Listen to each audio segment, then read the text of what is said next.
Bonjour, bonjour à tous et merci de nous retrouver pour une nouvelle émission de Sagesse bouddhiste. Une émission que nous allons consacrer aujourd'hui à l'unité et à la diversité dans le zen. Ce thème peut sembler abstrait au premier abord, c'est pourquoi nous allons essayer de le définir et de mieux le comprendre. Nous allons voir aussi sous quelle forme nous pouvons concrètement rencontrer cette unité et cette diversité dans la vie de tous les jours. Alors que représente cette unité, à quoi nous donne-t-elle accès et surtout par quelle pratique l'atteindre? Avec nous, pour répondre à ces questions, notre invité, Gérard Pilet. Gérard Pilet, bonjour. Bonjour. Vous êtes un ancien disciple du maître zen Taizen Deshimaru. Oui. Vous êtes professeur de philosophie, vous enseignez également depuis plus d'une vingtaine d'années, je crois, au dojo de Paris. Oui. Et vous dirigez actuellement différentes sessions de pratique en France et à l'étranger. Oui. Merci beaucoup d'être avec nous aujourd'hui. Merci. Alors pour commencer cette émission, j'aimerais que l'on essaye de définir les deux lois qui sont sous-jacentes au thème qui nous occupe aujourd'hui, la loi de l'indépendance et la loi de la différence. Est-ce que vous pouvez nous expliquer un petit peu ce dont il s'agit? Alors d'abord, la loi de la différence, c'est la loi selon laquelle, dans le monde, il n'y a pas deux êtres qui soient semblables. Il n'y a pas deux feuilles d'un arbre qui soient exactement semblables non plus. En fait, on ne peut pas, dans la nature, rencontrer le double de quelque chose. Ça, c'est la loi de la différence. Et bien sûr, en ce qui concerne les êtres humains, c'est la même chose. Chaque être humain porte en lui son ADN, sa spécificité propre. Et c'est ainsi. Donc au sein même d'une même espèce. Au sein même d'une même espèce. Donc ce qui montre quand même une certaine diversité, quelque chose de prolifique finalement, de très beau dans tout ça. Oui, exactement. Ça montre que la nature jouit d'une créativité, d'une force créatrice très grande, puisqu'elle ne reproduit jamais deux fois la même chose. Alors passons à la seconde loi, la loi de l'interdépendance. Est-ce que vous pouvez nous expliquer un petit peu de quoi il s'agit? Oui. Alors, la loi de l'interdépendance, c'est la loi selon laquelle l'existence de chaque être suppose l'existence de tout le reste. Par exemple, ce corps qui est là n'existe que parce qu'il y a eu le corps de ses parents, le corps de ses ancêtres, parce qu'il absorbe de la nourriture qui vient de l'extérieur, parce qu'il absorbe de l'air, etc., etc. Donc en fait, ça c'est la loi de l'interdépendance, c'est-à-dire la loi selon laquelle rien ne peut vivre sans sa relation au grand tout, pourrait-on dire. On peut l'appeler comme ça. Donc ce qui veut dire que tous les êtres que nous voyons ou que nous entendons sont liés entre eux, mais qu'en même temps ils ont chacun leur propre valeur. Hein. Oui, ils ont chacun leur valeur propre, et cela, ça repose sur un principe qu'il est important de bien comprendre, c'est le principe selon lequel chaque être n'est pas la partie d'un tout, chaque être c'est en soi le tout, parce que le microcosme reflète le macrocosme. Ça c'est un principe qu'on trouve dans le zen. Dans le zen, il est énoncé très clairement, le petit contient le grand contient le petit. Alors nous venons d'évoquer le mot d'être. Est-ce qu'on pourrait préciser juste rapidement ce que l'on entend par être? Est-ce que cela désigne ce qui est animé, tous les êtres vivants? Oui, alors on peut considérer que ça définit toutes les existences sensibles. On pourrait même aller jusqu'à parler des existences minérales parce que, en fait, du point de vue du bouddhisme, il n'y a pas de scission entre les différents niveaux d'existence. Alors, est-ce que vous auriez un exemple à nous donner pour illustrer ces deux lois? Oui, il y a un exemple pris par le Bouddha, l'exemple du mouchoir. Un jour, le Bouddha, un mouchoir en soie, blanc, c'est ce que mentionnent les sutras, j'en ai apporté un, pour servir d'image, et le Bouddha fait un nœud dans le mouchoir et demande à ses disciples, qu'est-ce que c'est? Les disciples répondent, c'est un nœud. Le Bouddha fait un second nœud, un troisième, un quatrième, un cinquième, un sixième, et à chaque fois, la réponse des disciples est la même, c'est un nœud. Et le Bouddha leur fait observer, il leur dit, bien, vous voyez, vous m'avez dit que c'est un nœud, vous oubliez que c'est l'écharpe.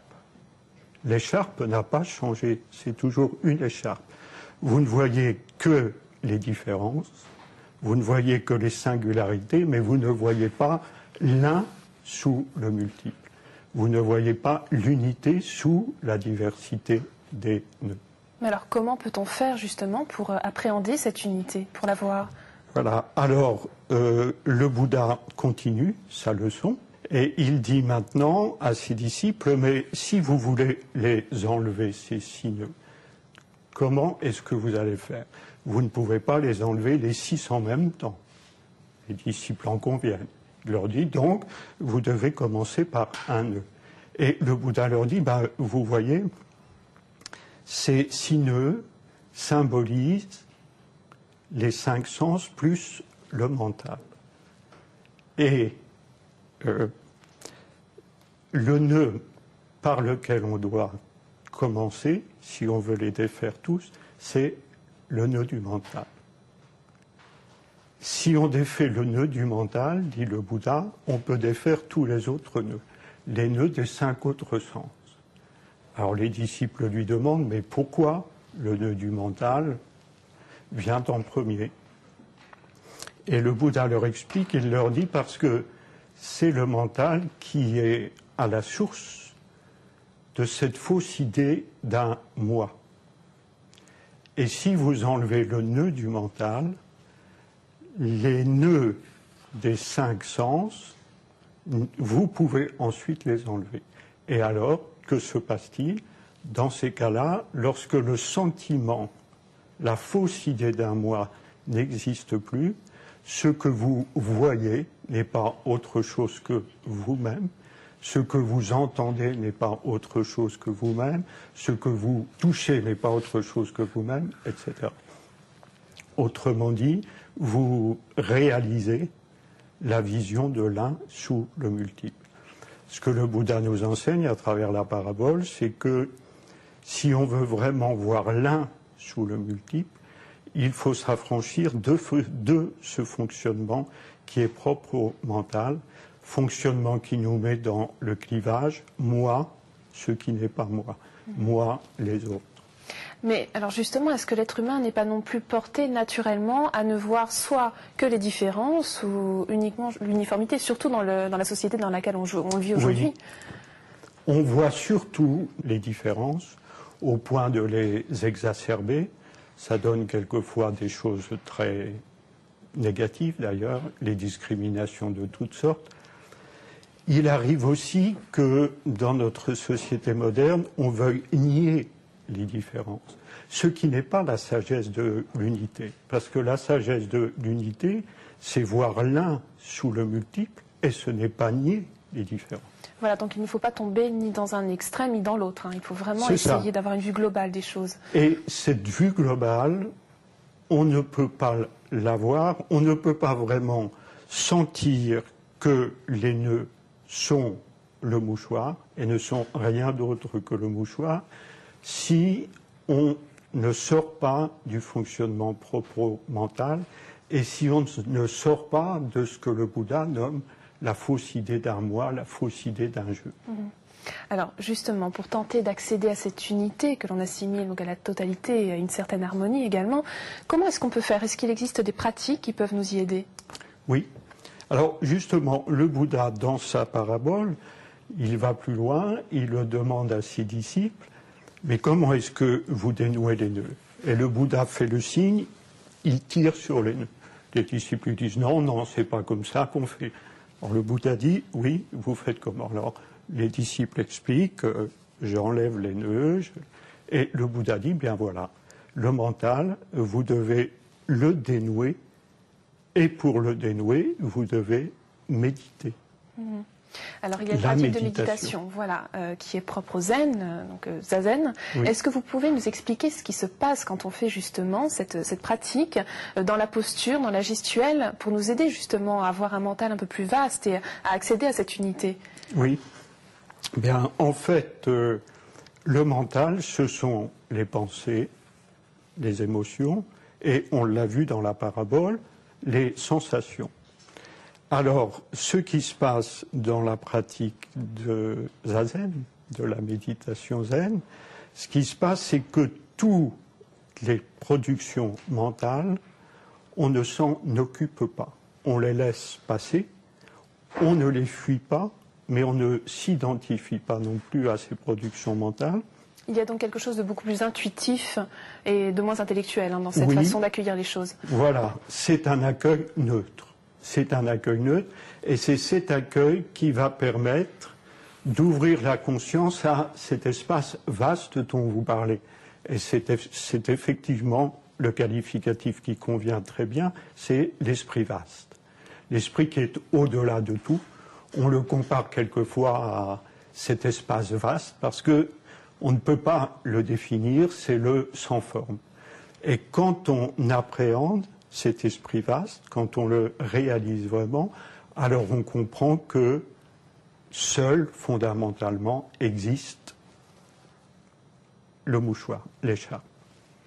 Donc pour conclure cette émission, on pourrait dire que pour arriver à cette vie harmonieuse à l'intérieur de nous-mêmes, il faut essayer de réaliser cette unité par la méditation. C'est vraiment quelque chose d'important. Et je crois que c'est le message essentiel de Bouddha. Dukkha, si on regarde bien, dukkha, on le traduit en français souvent par la souffrance, mais c'est pas très satisfaisant. Il n'y a peut-être pas de traduction satisfaisante, mais moi je proposerais plutôt l'incomplétude.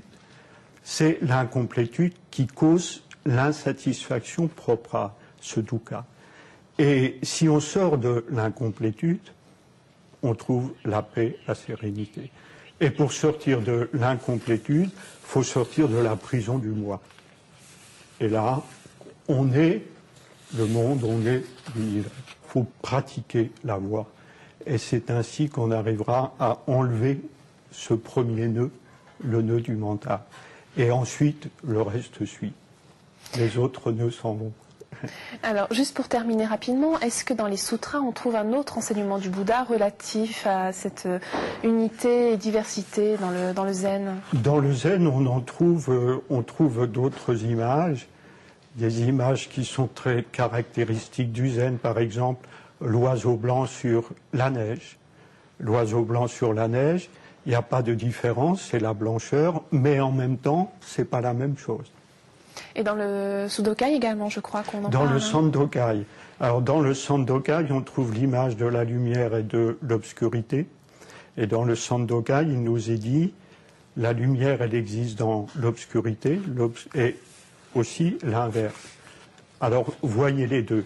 L'obscurité, on peut considérer que c'est la non-différence, l'indifférencié, l'écharpe, le mouchoir, et la lumière, on peut considérer que c'est ce qui met les différences en évidence. Merci beaucoup Gérard Pilet pour tous vos éclaircissements. Et si vous souhaitez en savoir plus, voici quelques ouvrages que nous vous conseillons. Tout d'abord, de notre invité Gérard Pilet, Actualiser la voix aux éditions Kanjizai. Vous pourrez y trouver les commentaires du Genjo Koan de Maître Dogen, qui constitue un des chapitres clés du Shobogenzo. Je rappelle que Maître Dogen est un des plus grands maîtres zen à l'origine de l'école du zen au Japon.